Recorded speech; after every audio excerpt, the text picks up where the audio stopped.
Hello നമസ്കാരം, Ranjith business ഐഡിയകളിലേക്ക് വീണ്ടും സ്വാഗതം. നമ്മൾ പല സ്ഥലങ്ങളിലും പല സമയങ്ങളിലുമൊക്കെ തുടങ്ങാൻ പറ്റുന്ന ബിസിനസ് ഐഡിയകളെ കുറിച്ച് സംസാരിക്കാറുണ്ട്. ഇന്ന് കുറച്ച് വ്യത്യസ്തമാർന്ന രീതിയിലുള്ളൊരു ചിന്തയാണ്. നമുക്ക് ഹിൽ സ്റ്റേഷനുകളോട് അനുബന്ധിച്ചുകൊണ്ട് എന്തൊക്കെ ബിസിനസ്സുകൾ ചെയ്യാം എന്നുള്ളതിനെ കുറിച്ചാണ്. നമുക്ക് ഒരുപാട് ഹിൽ സ്റ്റേഷൻസ് ഉള്ള ഒരു സ്ഥലമാണ്, ഹൈ റേഞ്ചൊക്കെ ഉള്ള സ്ഥലമാണ് നമ്മളുടെ കേരളം. അപ്പോൾ കേരളത്തിൻ്റെ പശ്ചിമഘട്ട പർവ്വതനിരകളുമായിട്ട് ബന്ധപ്പെട്ടും അല്ലെങ്കിൽ തന്നെ നമ്മളുടെ അടുത്തുള്ള ചെറിയ കുന്നുകളുമൊക്കെ ആയിട്ട് ബന്ധപ്പെട്ട് ടൂറിസ്റ്റ് സ്പോട്ടുകളുമൊക്കെ ആയിട്ട് ബന്ധപ്പെട്ട് നമുക്ക് ചെയ്യാവുന്ന കുറച്ച് ബിസിനസ്സുകളെ കുറിച്ചാണ് നമ്മളിന്ന് സംസാരിക്കുന്നത്. ഏറ്റവും ആദ്യത്തെ ബിസിനസ് എന്ന് പറയുന്നത് ഒരു ഇക്കോ ടൂറിസം ഇനീഷ്യേറ്റീവാണ്. അപ്പോൾ എല്ലാവർക്കും അറിയാവുന്നതാണ് ഇക്കോ ടൂറിസം എന്നൊക്കെ പറയുമ്പോൾ ആളുകൾ ഇതൊക്കെ നമ്മൾ ഇഷ്ടംപോലെ കേട്ടിട്ടുള്ളതല്ലേ എന്നുള്ളതാണ് ആളുകളുടെ ആദ്യത്തെ ഒരു ഭാവം. പലപ്പോഴും ബിസിനസ് ഐഡിയകളായിട്ട് ചോദിച്ചു വരുന്ന ആളുകൾ എവിടെയും കാണാത്ത അല്ലെങ്കിൽ എവിടെയും കേൾക്കാത്ത ഒരു ബിസിനസ് ഐഡിയ എന്നൊക്കെ പറഞ്ഞു വരാറുണ്ട്. പക്ഷേ അപ്പോൾ അത് എവിടെയും കേൾക്കാത്തൊരു പാട്ട് പാടുമോ എന്ന് ചോദിക്കുന്ന പോലെയാണ്. അപ്പോൾ നമുക്ക് വെറുതെ ചുണ്ടനക്കി കാണിക്കാനേ പറ്റൂ.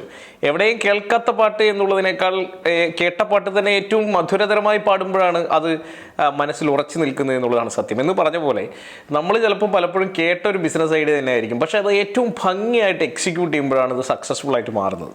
അതിന് ഒരുപാട് ഫാക്ടേഴ്സ് ഉണ്ട്. ലീഡർഷിപ്പ് ക്വാളിറ്റി വേണം, കൃത്യമായ സിസ്റ്റംസ് വേണം, കൃത്യമായ സ്ട്രാറ്റജി വേണം, പ്ലാൻ വേണം, ഇതൊക്കെ വേണം. അപ്പോൾ അതുകൊണ്ട് തന്നെ ഇക്കോ ടൂറിസം ഇനീഷ്യേറ്റീവ് എന്ന് പറയുമ്പോൾ നെറ്റ് ചുളിക്കേണ്ട വലിയ സാധ്യതകളാണ്. കാരണം കേരളത്തിൽ ഇക്കോ ടൂറിസം എന്നുള്ള രീതിയിൽ ചെയ്യുന്നത് വളരെ കുറവാണ്. ഇക്കോ ടൂറിസത്തിൻ്റെ ഭാഗമായിട്ട് തന്നെ എൻവയോൺമെൻറ്റ് ഫ്രണ്ട്ലി എന്നാണ് ഉദ്ദേശിക്കുന്നത്. അപ്പോൾ അതുകൊണ്ട് തന്നെ നമുക്ക് ട്രെക്കിങ്ങുകൾ നടത്താം. അതിൻ്റെ ഭാഗമായി പല വില്ലേജുകളുമായി കണക്ട് ചെയ്യാം. ടെമ്പിൾ ടൂറിസം ഒക്കെ വേണമെങ്കിൽ അതുമായി കണക്ട് ചെയ്യാം. ഫാം ടൂറിസം നമുക്കതുമായി കണക്ട് ചെയ്യാം. അങ്ങനെ പലതരത്തിൽ ഇതുമായി കണക്ട് ചെയ്യുകയും അങ്ങനെ ഇക്കോ ടൂറിസത്തിനുള്ള വലിയ സാധ്യത നെറ്റ്വർക്ക് ഉണ്ടാക്കിയെടുക്കുകയും ചെയ്യാം. കേരളത്തിലേക്ക് വരുന്ന സഞ്ചാരികൾ പലരും ആലപ്പുഴയിലും കോവളത്തും ഒക്കെ പോയി മടങ്ങിപ്പോവുകയാണ് പതിവ്. പല ആളുകളും കേരളത്തിൻ്റെ കോസ്റ്റൽ ഭാഗങ്ങൾ മാത്രം സന്ദർശിച്ച് പോകുമ്പോൾ ഹിൽ ഏരിയയിലേക്ക് വരാത്തതിന് കാരണം കൃത്യമായിട്ടുള്ള ഒരു പാക്കേജിങ് അല്ലെങ്കിൽ കൃത്യമായിട്ടുള്ള ഒരു അജണ്ട ആക്ടിവിറ്റി ഒന്നും അവിടെ ഇല്ലാത്തത് തന്നെയാണ് എന്നുള്ളത് സത്യമാണ്. അപ്പോൾ അതുകൊണ്ട് ഇക്കോ ടൂറിസത്തിന് വേണ്ടി കൃത്യമായ പ്ലാൻ കാസർഗോഡ് മുതൽ തിരുവനന്തപുരം വരെ വേണമെങ്കിൽ നമുക്ക് സെറ്റ് ചെയ്യാവണം. നമുക്കറിയാം അഗസ്ത്യാർകൂടം പോലുള്ള വലിയ ട്രക്കിംഗ് സംവിധാനങ്ങൾ നമുക്കുണ്ട്. അപ്പം ഒരുപക്ഷെ ലോകത്തിലെ തന്നെ ഏറ്റവും മനോഹരമായിട്ടുള്ള ട്രക്കിംഗ് പാത്തുകളിൽ ഒന്നാണ് അഗസ്ത്യാർകൂടം വനമേഖലയൊക്കെ. അപ്പോൾ അവിടെയൊക്കെ ശരിക്കും വലിയ സാധ്യതകളാണുള്ളത്. അതിൻ്റെ ഒപ്പം തന്നെ എന്നോട് ചേർത്ത് പറയാവുന്ന കാര്യമാണ് അഡ്വഞ്ചർ ടൂറിസം. അപ്പോൾ ഇക്കോ ടൂറിസത്തിൻ്റെ ഒപ്പം തന്നെ അഡ്വഞ്ചർ ടൂറിസം എന്ന് പറയുമ്പോൾ ടൂറിസം മാത്രമല്ലാന്നേ, അവിടെ ഇപ്പോൾ ഞങ്ങൾ സ്ഥിരമായി ചെയ്യുന്ന ഒരു കാര്യം ഔട്ട് ബൗണ്ട് ട്രെയിനിങ്സ് ആണ്. ഒരുപാട് ഔട്ട് ബൗണ്ട് ട്രെയിനിങ്ങുകൾ നമ്മൾ ചെയ്യാറുണ്ട്. നമ്മൾ എത്രയോ കോർപ്പറേറ്റ്സിന് വേണ്ടി ചെയ്തിരിക്കുന്നു. AVTക്ക് വേണ്ടി, അപ്പോളോവിന് വേണ്ടി, ജിയോജിത്തിന് വേണ്ടി, അലൂക്കാസിന് വേണ്ടി, അങ്ങനെ പല തരത്തിലുള്ള പല കമ്പനീസിന് വേണ്ടി നമ്മൾ ഔട്ട് ബൗണ്ട് ട്രെയിനിങ്ങുകൾ ചെയ്തിട്ടുണ്ട്. സ്ഥിരമായി ചെയ്യുന്നതാണ്. നമുക്ക് തന്നെ ഒരു ടെറൈനുണ്ട്. അതല്ലാതെ പല റിസോർട്ടുകളിലായിട്ട് ചെയ്യാറുണ്ട്. മൂന്നാറിൽ ചെയ്യാറുണ്ട്, തേക്കടിയിൽ ചെയ്യാറുണ്ട്. വലിയ സാധ്യതകളാണ്. വാഗമണിൽ ചെയ്യാറുണ്ട്. വലിയ സാധ്യതകളാണ് ഇതിനൊക്കെ ഉള്ളത്.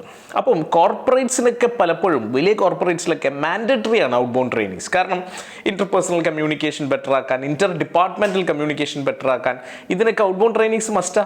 അപ്പോൾ അതുകൊണ്ട് അവരൊരു ബഡ്ജറ്റ് മാറ്റി വെച്ചിട്ടുണ്ടാവും ടീമിനെ ബിൽഡ് ചെയ്യുന്നതിന് വേണ്ടിയിട്ട്. അപ്പം ഔട്ട് ബൗണ്ട് ട്രെയിനിങ്ങുകൾക്ക്, സാഹസികമായ ആക്ടിവിറ്റീസിന്, അഡ്വഞ്ചർ ടൂറിസത്തിന് ഒക്കെ സാധ്യതകളുണ്ട്. അപ്പോൾ eco tourism, adventure tourism, out bound ട്രെയിനിങ്ങുകൾ വേണമെങ്കിൽ ഒറ്റ നുഖത്തിൽ കെട്ടാവുന്ന ബിസിനസ്സുകൾ എന്ന് വേണമെങ്കിൽ പറയാവുന്ന 3 ബിസിനസ്സുകളാണ്. ഇതിനെല്ലാം സാധ്യതയുണ്ട്. രണ്ടാമത്തെ ഒരു business opportunity weather experience centre എന്ന് വേണമെങ്കിൽ വിളിക്കാവുന്ന, അത്രയധികം കണ്ടിട്ടുണ്ടാവില്ല, ഹിമാലയത്തിലേക്ക് 1-2 സ്ഥലങ്ങളിലൊക്കെ ഉണ്ട്, ചില റിസോർട്ടുകളൊക്കെ ഉണ്ട്. അതായത് ചിലപ്പോൾ ക്ലൗഡൊക്കെ ഇറങ്ങി വരുന്ന ഭാഗങ്ങളുണ്ട്, ഭയങ്കര ഫോഗ് ഉണ്ടാവുന്ന ഭാഗങ്ങളുണ്ട്, അതിശക്തമായ മഞ്ഞുവീഴ്ചയുള്ള സ്ഥലങ്ങളുണ്ടാവും, ചിലപ്പോൾ നല്ല മഴയുള്ള സമയമായിരിക്കാം. എന്താണോ ആ വെതറിനെ ഏറ്റവും മാക്സിമത്തിൽ എൻജോയ് ചെയ്യാൻ പറ്റുന്ന തരത്തിലേക്ക് നമ്മൾ ആ സ്ഥലത്തിനെ, റിസോർട്ടിനെ ഒക്കെ നമുക്ക് അണിയിച്ചൊരുക്കാൻ സാധിക്കുകയാണെങ്കിൽ തീർച്ചയായിട്ടും അപ്പോഴുള്ള വെതറിൽ ഇമ്മേഴ്സ്ഡ് ആവാൻ റെഡി ആയിട്ടുള്ള ആളുകളുണ്ടാവും. അപ്പോൾ അത്തരത്തിൽ ശരിക്കും അതിന് പൂർണ്ണമായും എൻജോയ് ചെയ്യാൻ പറ്റുന്ന തരത്തിലേക്ക് വേണമെങ്കിൽ അത്തരത്തിലുള്ളൊരു ബിസിനസ് സെറ്റപ്പ് ചെയ്യാം. ഇതൊരു പ്രീമിയം ബിസിനസ് ഐഡിയ ആണ്. Definitely huge possibility. കാരണം പലപ്പോഴും നമുക്കറിയാം, ഒരു രാജ്യം വലുതാവും തോറും അവിടെ പ്രീമിയം സെഗ്മെൻറ്റിലുള്ള കസ്റ്റമേഴ്സ് കൂടിക്കൊണ്ടിരിക്കും. നമ്മുടെ രാജ്യത്തും അത് തന്നെയാണ് സംഭവിച്ചുകൊണ്ടിരിക്കുന്നത്. ഇപ്പോൾ ലക്ഷറി കാറുകളുടെയൊക്കെ നമ്പറിലുണ്ടായിട്ടുള്ള വർധന നമുക്ക് കാണാവുന്നതാണ്. അപ്പോൾ അതുകൊണ്ട് തന്നെ ഉറപ്പിച്ചോളൂ, വളരെ കസ്റ്റമൈസ്ഡ് ആയിട്ടുള്ള നിഷ് ലെവലുള്ള ഒരുപാട് ബിസിനസ്സുകൾക്ക് സാധ്യതകളുണ്ട്.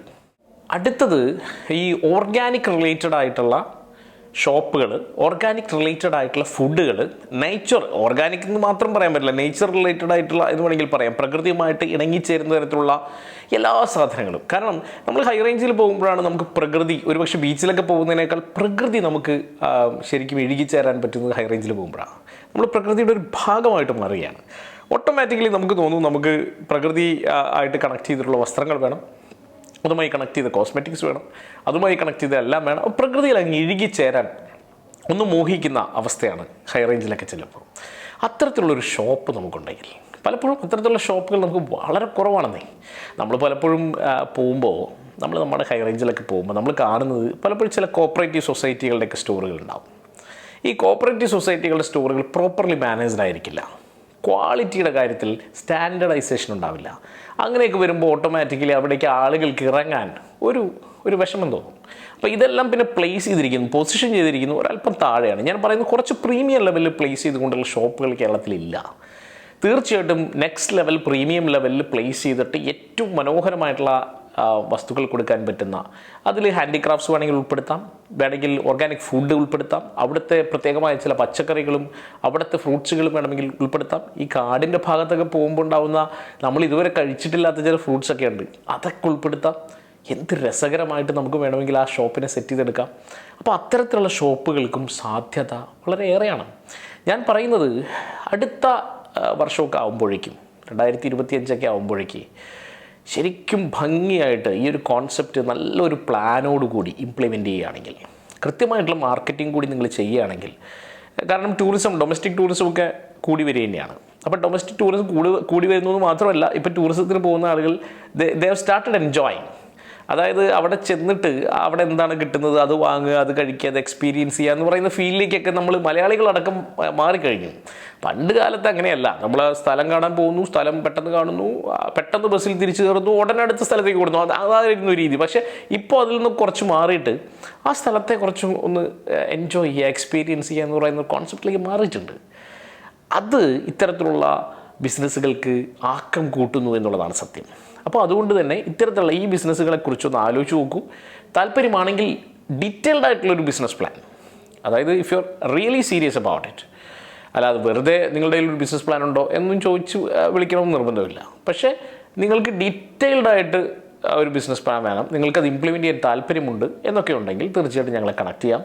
വളരെ ഡീറ്റെയിൽഡ് ആയിട്ട്, വളരെ സീരിയസ് ആയിട്ടുള്ള ഒരു അഡ്വാൻസ്ഡ് ബിസിനസ് പ്ലാൻ നമുക്ക് വർക്കൗട്ട് ചെയ്യാം. All the best.